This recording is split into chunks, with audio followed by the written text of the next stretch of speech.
कहने का तात्पर्य यह है, रामचरितमानस में गोस्वामी तुलसीदास जी अब लिख रहे हैं कि अब रावण के जन्म का, देखिए राम जन्म बाद में होगा, पहले रावण जन्म होगा, राम अवतार बाद में होगा, पहले रावण अवतार होगा।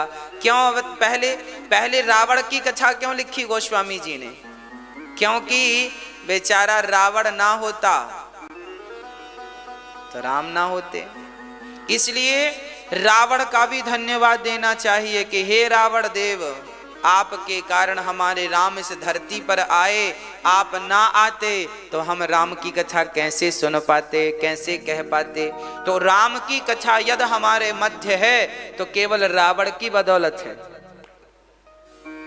हाँ या ना? राम की कथा हमारे बीच में है, समस्त कथा तो किसकी बदौलत है?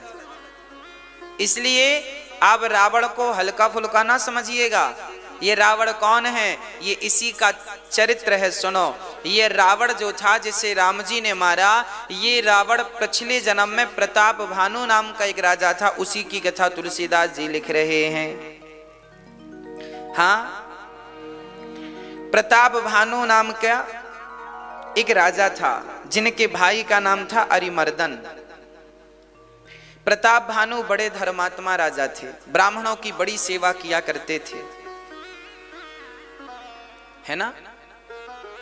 बड़ा दान पुण्य करते थे, रोज ब्राह्मणों के चरण पखारते थे, रोज ब्राह्मणों की सेवा करते थे, रोज दान दक्षिणा देते थे।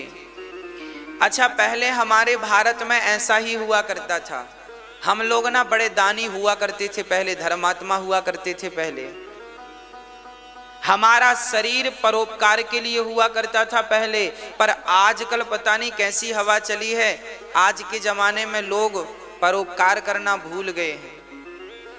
आज पहले के लोगों के भीतर दया ज्यादा थी, आज के लोगों के भीतर दया बिल्कुल नहीं है, निर्दयी हो गए हैं। निर्दयी ना होते तो बताओ बेटा माँ बाप को घर से क्यों निकालते हैं ना। प्रताप भानु नाम के एक बढ़िया राजा थे, बड़े दानवीर थे, बड़े ब्राह्मण भक्त थे, समाज की सेवा करते थे, दीन दुखियों पे ध्यान रखते थे, गरीब बेटियों का विवाह ऐसी कराते थे, बहुत अच्छे थे, गायों का दान करते थे, भंडारे कराते थे, उनके घर अन्न क्षेत्र चलता रहता था, कोई आओ कोई भी खाओ, कभी अन्न क्षेत्र 24 घंटे में बंद नहीं होता था, दिन रात खाओ, दिन रात प्रसाद पाओ, है ना। ऐसे प्रताप भानु नाम के एक राजा थे। अच्छा, राजा को अब थोड़ा थोड़ा लोभ आने लगा। प्रताप भानु को क्या आने लगा? लोभ। अब देखिएगा, जब तक आप अच्छे हैं तब तक ही आप अच्छे हैं, जब तक आपके विचार अच्छे हैं तब तक ही आप अच्छे हैं, और आपके अंदर थोड़ा भी कुविचार गया तो आप बुरे हो जाते हैं। सुनिएगा प्रताप भानु के संग क्या हुआ। प्रताप भानु बड़े अच्छे थे, अब वो आसपास के राजाओं को जीतने लग गए। चलो अच्छा था, पहले के राजा महाराजा युद्ध करते थे, वो अपने आप को सर्वश्रेष्ठ कहलाना चाहते थे, राजाओं से युद्ध करते, सबको पछाड़ देते, इतने बलवान थे प्रताप भानु, तेजस्वी थे, कोई राजा टिकता ही नहीं था उनके सामने। बहुत सारे राजाओं को हरा हरा करके इन्होंने कोई को जेल में डाल दिया, किसी को यूं ही भगा दिया, और पूरा एक छत्र, पूरी दुनिया पर एक राजा थे प्रताप भानु। उस जमाने में समस्त भारत पर उनका शासन चलता था, डंका बजता था प्रताप भानु का। एक दिन प्रताप भानु जंगल शिकार खेलने चले गए।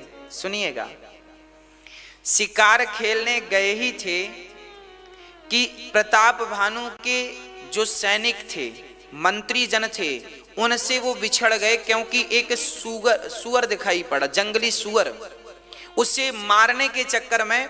अच्छा, पहले के राजा महाराजा ना ऐसे मार मार के अपना निशाना पक्का करते थे, तो वो सुअर, अच्छा वो जो सुअर था ना, वो एक राक्षस था, राक्षस ही सुअर बन के प्रताप भानु को अपनी ओर आकर्षित कर रहा था। प्रताप भानु को पता नहीं चला। प्रताप भानु घनघोर जंगल में प्रवेश कर गए। उनकी सेना, मंत्री, संतरी सब रह गए और अकेले प्रताप भानु सुअर के पीछे पीछे गए। अब वो सुअर तो मिला नहीं, जंगल झाड़ियों में गायब हो गया, पर प्रताप भानु रास्ता भटक गए। सूर्य अस्त होने का समय था, दूर दूर तक कोई रास्ता नहीं, सन्नाटा ही सन्नाटा था। प्रताप भानु कांप गए, लगता है मेरा अंत आ गया। इस घनघोर जंगल में प्राणों को बचा पाना बड़ा कठिन है, क्योंकि यहाँ भयंकर जानवर रहते हैं। तभी प्रताप भानु को नजर आया एक कुटिया नजर आई, घास की कुटिया। प्यास लगी तो उस कुटिया की तरफ गए, पहुंच गए। वहां पानी पिया प्रताप भानु ने और देखा तो जंगल, घनघोर जंगल में एक साधु बैठे थे, बड़ी बड़ी जटाएं थीं। अच्छा, ये जो साधु था ना, ये नकली साधु था। ये वही साधु था जिस साधु को प्रताप भानु ने युद्ध करके पराजित। राजा लोग पहले हार जाते थे ना, तो शर्म के मारे अपने नगर नहीं जाते थे कि मैं कैसे मुंह दिखाऊंगा, हार के आ गया, लोग ताने मारेंगे। तो बहुत सारे राजा जंगल में बाबा जी बन जाते थे। उन्हीं में से ये एक बाबा जी थे, नकली साधु। हारा, प्रताप भानु से हारा हुआ साधु था। 10 साल पहले हारा था, 10 साल से इस जंगल में था, बाल बाल बढ़ा लिए थे और जंगल में रहता था। जब इस साधु ने देखा, कपटी साधु ने, ये तो प्रताप भानु है, अब उसे बदला लेने का मौका। याद रखियो मेरी माँ, ये शास्त्र हमें कुछ सिखा रहे हैं। जीवन में दो लोगों को कभी कमजोर नहीं समझना चाहिए। पहला अपने रोग को, रोग, और दूसरा शत्रु, दुश्मन। शत्रु से सदा सावधान और रोगों से सदा सावधान। रोग पिछले महीने हुआ था, अब ठीक हो गया है, फिर भी सावधान रहना, फिर से पनप सकता है। इसलिए उसे समूल जड़ से नष्ट करने का प्रयास करना चाहिए। इसलिए शास्त्र सावधान करते हैं, बिल्कुल सावधान। अपने शरीर का भी हाल चाल देखते रहो, कहाँ क्या गड़बड़ हो रहा है, किस अंग में प्रॉब्लम चल रही है, तुरंत डॉक्टर को दिखाओ, तुरंत उसका इलाज कराओ, देर ना करो। पहले के लोग बड़े आलसी होते थे, बुखार आज चढ़ी है, चलो कल तक उतर जाएगी, कल भी नहीं उतरी, चलो परसों उतर जाएगी, अब चलो 5 दिन हो गए, अब डॉक्टर को दिखाते हैं। जब तक दिखाए तब तक बहुत काम बिगड़ गया। रोग को हल्के में ना लो, तुरंत इलाज करो। शरीर में कोई भी बीमारी है, तुरंत डॉक्टर से परामर्श करो, उचित डॉक्टर से मिलो, अच्छे डॉक्टर से। दुश्मन देखो बैठा था प्रताप भानु का इंतजार करने जंगल में, और संयोग देखिए गोस्वामी जी तो दोहा लिख रहे हैं, तुलसी जसी भवितव्यता तैसी मिलय सहाय, आपुन आवय ताहि पहीं ताहि तहां ले जाय। अभी मैं इसका अर्थ आगे करूंगा। जब प्रताप भानु वहां गए तो वो साधु कपटी पहचान गया, पर प्रताप भानु ना पहचान पाए कि ये वो कपटी साधु है। प्रताप भानु ने देखा कोई संत जंगल में हाथ जोड़ के खड़े हो गए, महात्मा जी आप इस घनघोर जंगल में रहते हैं कब से? तो देखो कपटी साधु ने अपना परिचय दिया। प्रताप भानु ने कहा आपका नाम क्या है? उन्होंने कहा हमारा नाम एक तनु है। एक तनु क्या ना अर्थ है इसका? बोले जब से सृष्टि बनी है तब से हमने दूसरा शरीर नहीं लिया, इसलिए एक तनु। एक तन में है, दूसरे तन में हम। देखो झूठ बोलने वाले भी छोटा मोटा झूठ नहीं बोलते, जब झूठ ही बोल रहे हैं तो बड़ा बोले। कह दिया कि जब से मैंने जन्म लिया है तब से मैंने दूसरा शरीर ग्रहण नहीं किया, इसलिए मेरा नाम एक तनु। अब प्रताप भानु तो बड़े आकर्षित हुए, वाह आप तो दिव्य महापुरुष हैं, आप तो बड़े दिव्य महापुरुष। अच्छा आप कब से हैं? बोले हमारे सामने सतयुग, त्रेता, द्वापर, कलयुग कई बार बीत गए, हमारे सामने सारे युग बीत गए। प्रताप भानु तो और आकर्षित हुआ, आप तो बड़े महापुरुष हैं, बड़े महापुरुष हैं। अच्छा ना, पाखंडी लोग ऐसे ही परिचय देते हैं अपना, आप लोग सावधान, मार्केट में भी ऐसे बहुत बाबा मिल जाएंगे आपको जो अपने आप को यही कहेंगे हम ही भगवान हैं, पौंड्रक जैसे, हम ही भगवान हैं। भगवान क्या है? हम ही भगवान। लोग कहते हैं बड़े बड़े बाबा, एक बाबा जी तो मंदिर में भगवान बने पूज रहे हैं, ये भी एक तनु कह रहे हैं अपने आप को, और आप पूज रहे हैं। इन बाबाओं की गलती नहीं है। देखो ना प्रताप भानु ने अब क्या गलती की। प्रताप, अरे गुरुजी आप तो महान हैं। हाँ हाँ बेटा हम तो महान हैं, बोल तुझे क्या चाहिए? प्रताप भानु ने कहा आप ऐसी कृपा करो हम भी ना मरें। आप नहीं मरते हैं तो हम भी ना मरें। जैसे गुरु वैसे ही चेला, तुलसी जैसी भवितव्यता तैसे ही मिले सहाय। चेले ने कहा, प्रताप भानु ने कहा गुरुजी हम भी अमर हो जाएं। एक तनु ने कहा किया अमर, जा तू अमर हो जाएगा, पर काम करना पड़ेगा कुछ। और मांग क्या चाहिए? बोले हमारा यश कभी खत्म ना हो, हमारी संपत्ति संपदा बनी रहे, हम अमर हो जाएं। गुरुजी कहते हैं सब कुछ मिलेगा, पर सुनो ये सब तब मिलेगा जब तुम ब्राह्मणों की सेवा करोगे। जाओ 1,51,101 ब्राह्मणों का भोजन कराओ। 1,51,101 ब्राह्मणों का भोजन कराओ, और भोजन कराने में बढ़िया मालपुआ, रबड़ी, रसमलाई, रसगुल्ले परोसना 56 प्रकार का, और सबको बड़ा दक्षिणा देना। फिर ब्राह्मण आशीर्वाद दे के तुम्हें अमर बना देंगे।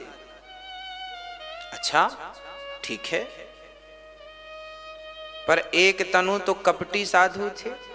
इन्होंने कहा सुनो रसोईया हमारी तरफ से आएगा, भोजन बनाने वाला हमारी तरफ से आएगा। अब सुनना,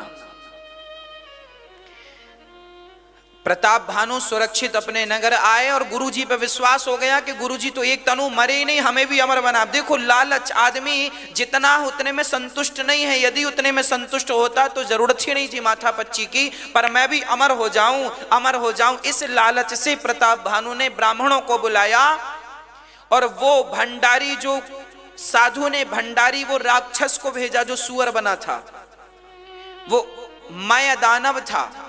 वह दानव ने भोजन में ब्राह्मणों का मांस परोस दिया। प्रताप भानु को लगा भंडारी हमारे गुरुजी भेजे हैं तो बढ़िया बनाएंगे, सामग्री दे दी। पर उसने गाय का मांस, बकरे का मांस और ब्राह्मणों को मार मार के, ब्राह्मणों का मांस पका के, और ब्राह्मण जब भोजन करने बैठे तो ब्राह्मणों की थाली पे ब्राह्मणों का मांस परोस दिया, गाय का मांस परोस दिया।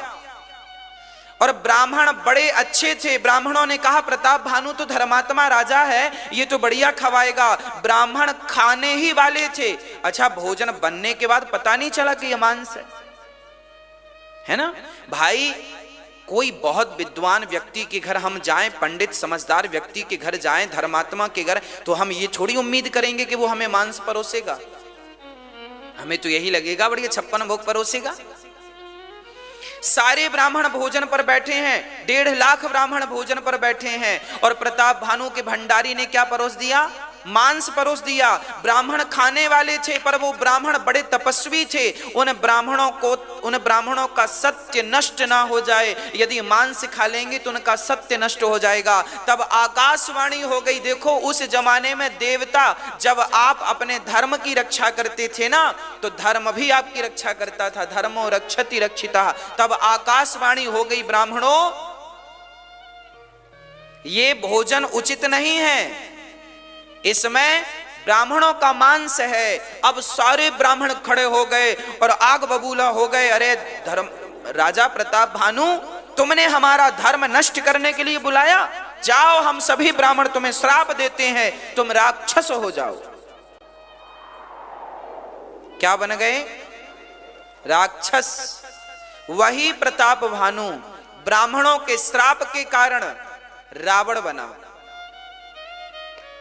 अब सुनिएगा, प्रताप भानु राक्षस क्यों बने? क्योंकि उनके अंदर लोभ आ गया। क्या आ गया? लोभ। पाप के बाप का नाम क्या है? पाप के पापा का नाम। पाप की शुरुआत कहां से होती है? लोभ से। कोई आपसे पूछे कि पाप का बाप कौन है, तो पाप का बाप है लोभ। विचार करके देखो कि हमारे भीतर लोभ ना हो, आपके भीतर लोभ ना हो, तो आप कौन सा पाप करेंगे? करेंगे? आज लोग मर्डर कर रहे हैं, पीछे लोभ है। सुपारी मिलती है, पैसा मिलता है, लोग मर्डर कर देते हैं। हाँ, होता है कि नहीं? आज दुष्कर्म होते हैं, वो भी एक लोभ है। उन्हें सुख मिलता है उस काम से तो करते हैं। मतलब हर कार्य के पीछे, हर बुराई के पीछे हम, अब आप बताना, आप झूठ बोलते हैं तो किस लिए? आपके अंदर यदि लोभ ना हो तो क्या आप झूठ बोलेंगे? मतलब आपके भीतर यदि लोभ आ गया ना मेरी मां, तो आप पाप करने लग जाएंगे। यदि पाप को मिटाना है तो पाप को मत मिटाओ, अपने लोभ को मिटा दो, पाप अपने आप मिट जाएगा। पाप का तो कोई अस्तित्व ही नहीं है। पाप की मूल तो लोभ है, लोभ मिटा दो, खत्म। एक बहुत बड़े पंडित जी थे, काशी से पढ़ करके अपने गांव लौट रहे थे। चलते चलते चलते चलते थक गए। पहले के लोग लगभग पैदल ही चलते थे या बैलगाड़ी से। एक ब्राह्मण बालक काशी में पढ़कर बड़ा विद्वान होकर के अपने पिता के घर चला, गांव चला, तो रास्ते में थकावट लगी तो बैठ गया। एक सुंदर सा घर दिखाई पड़ा, पानी मांगा, भैया पानी मिलेगा। एक सुंदर सी महिला अंदर से आई, गिलास में पानी लाई और वो पानी से भरा गिलास ब्राह्मण ने पिया। और जब पानी पिया तो पंडित जी ने पूछा, ये घर किसका है? बोले वैश्या का घर है। पंडित जी ने पूरा पानी बाहर करने का प्रयास, ए बाहर निकल, वैश्या का पानी पी लिया मैंने। वैश्या बोली, पंडित जी अब पानी बाहर नहीं आएगा, अब आप पी लिए हैं तो पी लीजिए। पंडित जी बोले, वैश्या बोली, बैठ लो, गर्मी बहुत है, 5-10 मिनट रेस्ट कर लो, चले जाना। पंडित जी बोले, तुम्हारे पानी पिला दिया, हमको बताना ना चाहिए था कि ये वैश्या का घर है। तुम वैश्या हो? हाँ हम वैश्या हैं। अरे राम राम राम। पंडित जी बोले, अब हमें 100 माला जपना पड़ेगा, तब तुम्हारे पाप से हमें मुक्ति मिलेगी, तुम्हारा पानी पी लिया हमने। वैश्या बोली, गुरुजी थोड़ा सा भोजन भी कर लो। अरे राम राम राम राम राम, तेरे घर भोजन करेंगे? वैश्या के घर खाएंगे क्या हम? हमारा धर्म नष्ट करना चाहती हो क्या? हम ब्राह्मण हैं, तुम्हारे यहां नहीं खाएंगे।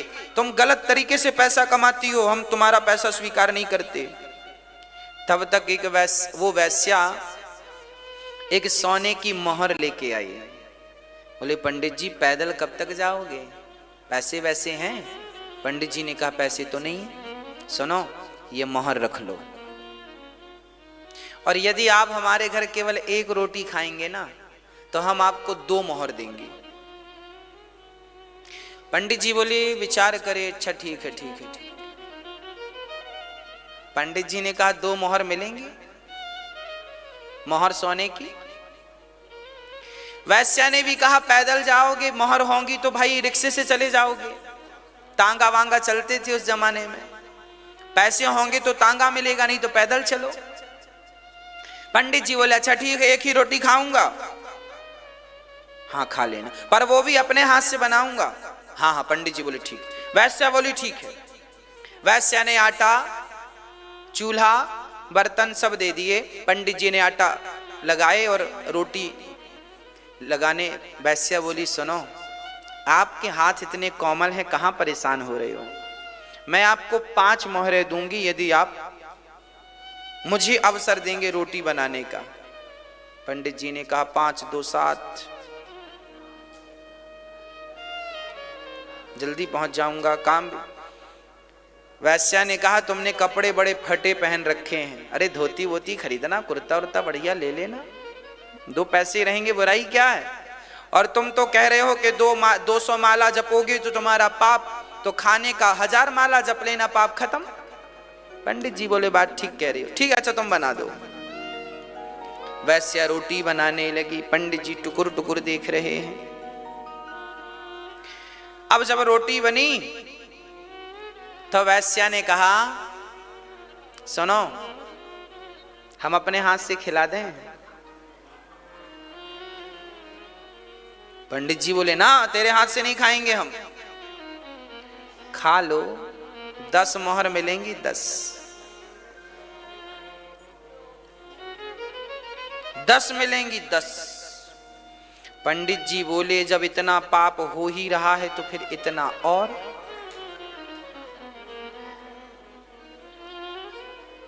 ठीक है। अब वो वैश्या ने रोटी तोड़ी, साग लगाई, पंडित जी ने मुंह खोला तो वैश्या ने रोटी तो नहीं खिलाई, एक गाल में जोर का थप्पड़ लगाया और रोटी वापस रख दी। उस वैश्या ने पूछा पंडित जी से, पढ़ के आए हो, ये बताओ पाप के बाप का नाम क्या है? पंडित जी ने सारे वेद पुराण उलट पलट कर देखे, कहीं उनको पाप के बाप का नाम लिखा नजर नहीं। भाग ग्रंथों में थोड़ी लिखा है कि पाप का बाप कौन है। पंडित जी को उस वैश्या ने बताया, पंडित जी आप इतना पढ़कर आए और आपको यही नहीं पता पाप का बाप कौन है? सुनो, आप हमारे साथ सारा समझौता करने को तैयार हो गए, किसके कारण? लोभ के कारण। वो वैश्या बोली सुनो, मैं आपका धर्म नष्ट नहीं करूंगी, मैं आपको अपने हाथ से ना भोजन कराऊंगी ना अपने घर की रोटी खिलाऊंगी, पर मुझे माफ करिएगा, आज के बाद कभी भी लोभ के कारण अपने धर्म को जाने मत दीजिएगा। यदि यदि यदि धर्म चला गया और धन रहा तो धर्म को गवाकर उस धन का करोगे क्या? क्या करोगे? धर्मो रक्षति रक्षिता, धर्म की आप रक्षा करेंगे तो धर्म भी आपकी रक्षा करेगा। लोभ के कारण अपना धर्म त्याग देने वाले को ना इस लोक में शांति है ना परलोक में गति है। इसलिए बासी रोटी खा लो ठीक है, भीख मांग लो ठीक है, पर धर्म का त्याग करना ठीक नहीं। सुदामा गरीब थे पर उन्होंने अधर्म को नहीं अपनाया। सुदामा के एक मित्र थे, वो राजा के यहां जाकर, राजा शराबी था उनके राज्य का, वो राजा के यहां जाकर राजा के गुणगान गाते थे, तो राजा मोहरा फेंक देता था। वो लेकर आते, सुदामा से बोले चलो तुम भी एक दिन उनकी प्रशंसा करना, तुम्हें भी धन मिल जाएगा। सुदामा ने कहा मेरी जिह्वा गल जाए उस दिन, मेरी जिह्वा गल के गिर जाए उस दिन, जिस दिन कृष्ण के अतिरिक्त किसी और की प्रशंसा मैं करूं। ये जिह्वा गल के गिर जाए उस दिन, जिस दिन मेरी जिह्वा से कृष्ण के अतिरिक्त किसी और की प्रशंसा निकले। वाह, ये धर्म है। हम गरीब हैं तो क्या हुआ? अमेरिका, जापान, पेरिस से भारत की कोई तुलना नहीं है। हम भले गरीब लोग हैं हमारे भारत के, पर हम लोग गरीब हैं तो क्या हुआ? धर्मात्मा है। हम अपने धर्म पर अडिग रहने वाले लोग हैं। हम धर्म का त्याग करने वाले नहीं हैं। कभी भी अपने धर्म का त्याग ना करो। धर्मो रक्षति रक्षिता। तो कहने का अर्थ यह हुआ कि सारे पापों का मूल कारण है केवल रावण का सर्वनाश हुआ। उसके सर्वनाश का मूल कारण क्या था? सीता को चुराया, मतलब लोभ था। हाँ या ना? किसी का भी चरित्र उठाकर देख लो, जिन जिनका समूल नष्ट हो गया, उनके पीछे उनका मात्र लोभ था। इसलिए लोभ ना करना, जितना विधाता दे दें उतना रखो और ईमानदारी से रखो। ईमानदारी से कमाओ, बेईमानी नहीं, गलत नहीं, ईमानदारी से। आपका वही है जो आपको ईमानदारी से मिल गया है, वो आपका नहीं है। ठीक है जी? इसलिए धर्मो रक्षति रक्षिता। प्रिय भक्तों, प्रताप भानु को श्राप इसलिए मिल गया क्योंकि उन्हें अमर होने का लोभ आ गया। अरे अमर होने का लोभ नहीं आता तो सब ठीक ठाक चल रहा था। इसलिए मेरी मां, आप भी ज्यादा लोभ ना किया करो। आप भी ज्यादा लोभ ना किया करो। जितना मिल जाए भगवत कृपा मान लेना चाहिए। अति कभी मत करना बंदे, इति तेरी हो जाएगी।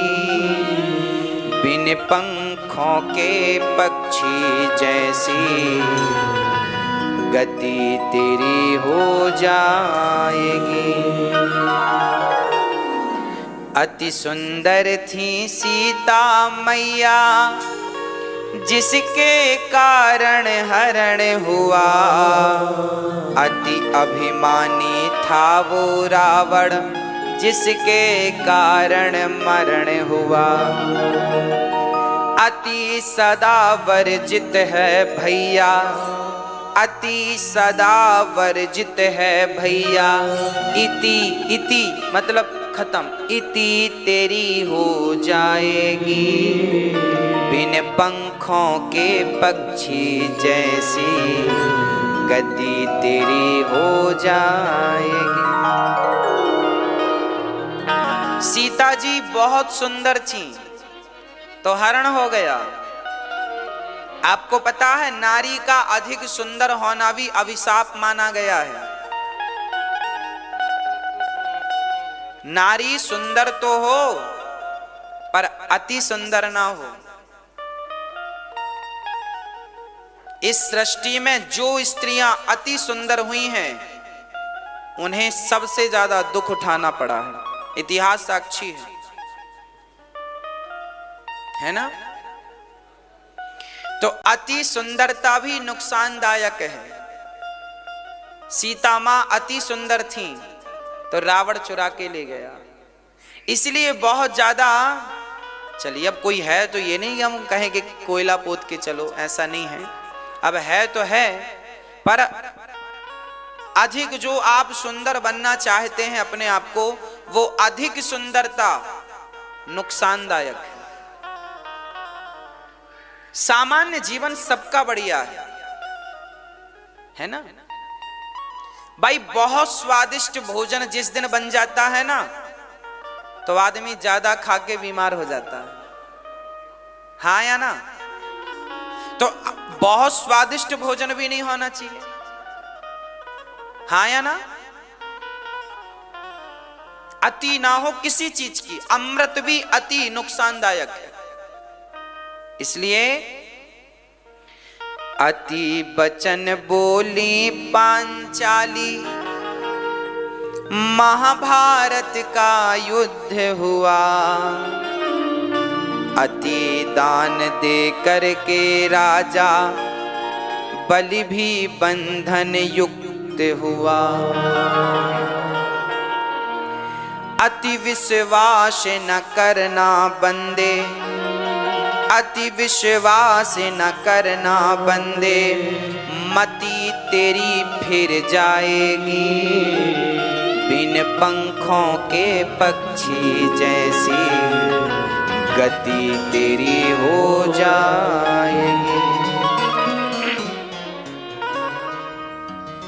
अति वचन बोली पांचाली, महाभारत का देखो, अति वचन भी ना बोलना, मौन रहो तो ही अच्छा है। कम से कम विष मत घोलो, बोलो यदि पहले तुम तौलो, फिर मुख को खोला करना।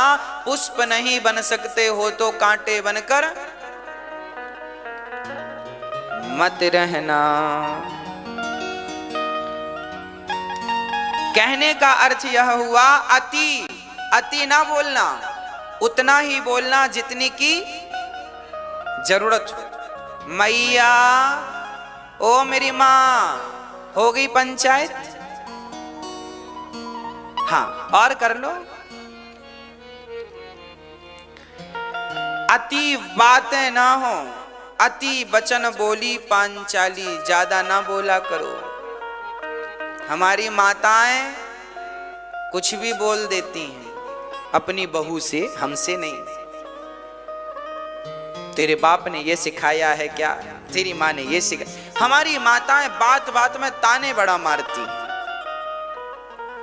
और सीधे माँ बाप पर जाती हैं, और यही फिर बुढ़ापे में तुम्हें दुखदाई बनता है। अच्छा, मार लो ताने, बहू भी सो आएगा बुढ़िया का बुढ़ापा, तब देखेंगे। जाओगी कहां? फिर वो याद दिलाती है ब्याज सहित सारे ताने, है ना। इसलिए ताने आने ना मारा करो किसी को, सामान्य जीवन जिया करो। गलतियां सबसे होती हैं, मेरे से भी, आपसे भी। बेटी की तरह बहू को रखो, माँ की तरह सास को रखो, और प्यार से। सबसे गलतियां होती हैं, स्वीकार करो और सुधार करो, खत्म बात। यहां ये भी लिखा है, अति दान ना करना। जितनी ताकत हो, जितनी इच्छा हो, जितने में प्रसन्नता हो, उतना दान करना। औकात से ज्यादा दान ना कर देना। हाँ, राजा बलि ने सब कुछ दान कर दिया। अच्छा, दान करने से नुकसान नहीं है, पर शास्त्र कहते हैं कि दान उतना करो जितने में आपके मन में तकलीफ ना हो। उदाहरण से समझते हैं, आपके पास 500 रुपए हैं और आपने पूरे 500 रुपए दान कर दिए, तो फिर किराया रिक्शे वाले को क्या दोगे? अरे घर जाने का किराया तो बचा लेते, है ना। इतना भाव में नहीं डूबना चाहिए कि पूरा ही दान कर दो।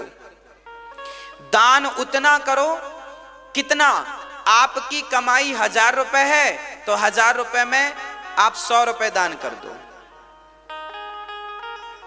आपकी कमाई 10,000 है तो 1000 दान कर दो, है ना। ईश्वर ने यदि दान देने के योग, आप 20,000 देने के लायक हैं तो 20,000 दान करिए। अब ऐसा ना हो आपके खाते में 50,000 पड़े हैं और आपने पूरी 50,000 दान कर दिए, ना, गलत हो जाएगा। कल को आपको जरूरत पड़ गई तो कहां हाथ पसारोगे? इसलिए 50,000 पड़े हैं तो जो उचित है वो दान कर दो। 10,000 दान करो, 20,000 दान करो। भगवान ने तुम्हें लखपति बनाया है, करोड़पति बनाया है, तो फिर आप लाखों भी दान करो, कोई फर्क नहीं पड़ता। तो दान विचार करके करना चाहिए, और दान वहीं करना चाहिए जहां मन को संतोष मिले। अच्छा, दान करने के बाद आपने सोचा हे भगवान हमने क्यों दे दिया, तो फिर आपको पाप लगेगा। इसलिए मैं बोल रहा हूं, दान करने के पहले विचार कर लो। एक तो दान इच्छा है तो करो, नहीं है तो मत करो। अब हमने 200 रुपए दान कर दिए, बाद में सोचे क्यों दान कर दिए हमने, क्यों दे दिए। अब 4 बार सोच रहे हैं क्यों दे दिए, क्यों दे, फिर वो दान तुम्हें नुकसान कर जाएगा। दान ऐसा नहीं, दान प्रसन्नता से होता है और प्रसन्नता के लिए होता है। याद रखिए, प्रसन्नता से होता है और प्रसन्नता के लिए। दान देने में सुख मिलता है। आप कभी दान देकर देखिएगा, जब यहां अन्य क्षेत्र में लोग आते हैं ना, और जब लोग अपने हाथ से रोटियों का दान करते हैं ना अन्य क्षेत्र में, तो लोगों का मन ये होता है कि भगवान हमें ऐसा बनाए कि जीवन भर हम ही अन्य क्षेत्र करते रहें। मतलब दान देने से ना खुशी मिलती है। आप कभी किसी को एक रोटी खिलाकर देखिएगा, मुझे अनुभव है इस चीज का। मैंने जीवन में इतना सुख कभी नहीं पाया जितना सुख मैं रोटी देकर पाता हूं। दान देने में सुख है। हाँ, इसलिए आप आया करो, यहाँ अन्य क्षेत्र चलता है।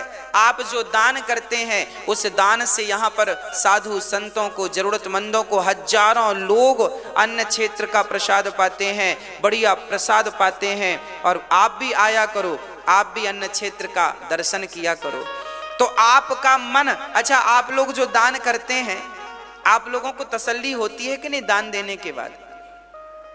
आपको ऐसा तो नहीं लगता महाराज जी सब रख लेते हैं, है ना?